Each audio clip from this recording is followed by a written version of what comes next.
When was the last time you really inspected the gas train during a boiler PM? Too often, it's the most ignored or worse, abused part of the system. I've seen techs use it as a step stool. Not smart. Hi, I'm Ray Wohlfarth, the Boiler Room Detective. Today, we're cracking the case on gas trains because skipping this check can turn deadly. My 14 boiler books are available at TF Campbell, Pronto Heating Supplies, Amazon, and heatinghelp.com. February 1st, 1999, 1 p.m., Dearborn, Michigan. Gas leaked through a faulty valve and pooled inside Boiler 6 at Ford Rouge River Generating Station. It ignited. 6 workers died, 14 injured, all preventable with basic maintenance. Convinced yet, detectives? Good. Let's walk the gas train from the inlet to the burner. Start at the dirt leg, sediment trap. Its job, catch rust, dirt, moisture before they reach valves in the burner, where they can prevent tight shutoff and cause leaks. Pipe the gas supply into the side 90 degrees of the T, never straight through. Straight piping lets debris bypass the trap and head right into your valves. Next, many newer setups have a strainer or gas filter upstream. Great addition. It catches what the dirt leg misses. With all the gas piping upgrades happening lately, we're seeing way more scale and debris flushed into the gas pipes. Check and clean these regularly. Next is manual gas valve. Exercise them at least twice a year. Fully close, then open. No pipe wrench or cheater bar needed. If it's frozen open, tell the owner immediately and replace it.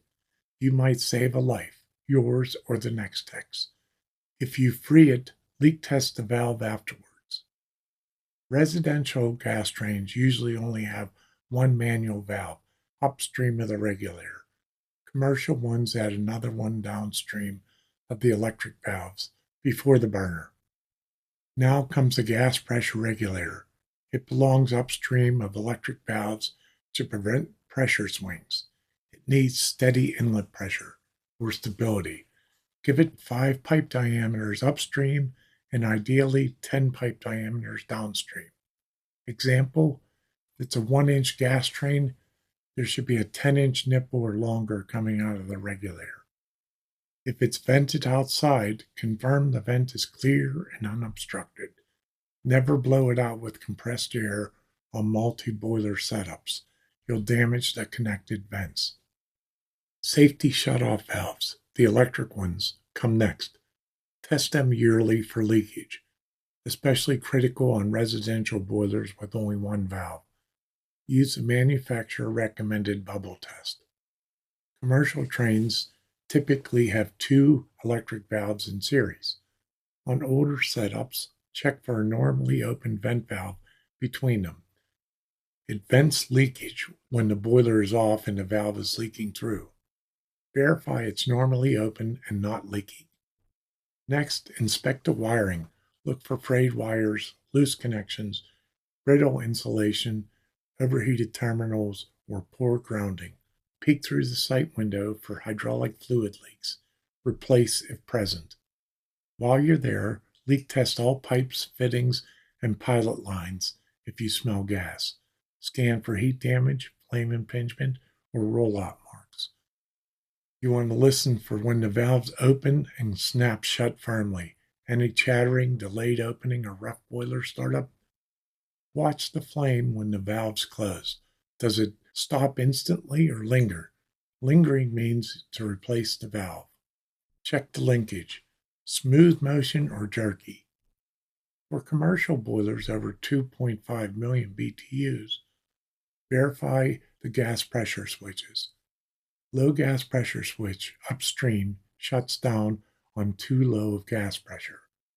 High pressure switch near the burner cuts off when the pressure is too high. Both are manual reset. Test their operation yearly. Preventive maintenance isn't ticking boxes, it's stopping small issues before they explode. literally. Next boiler PM, slow down at the gas train. Those 15 to 20 minutes could be the most important part of your day. If this helped, hit like, subscribe for more boiler mysteries, and comment below. What's the worst gas train neglect you've seen? This is Ray Wohlfarth, Boiler Room Detective, and I'll see you on the next case.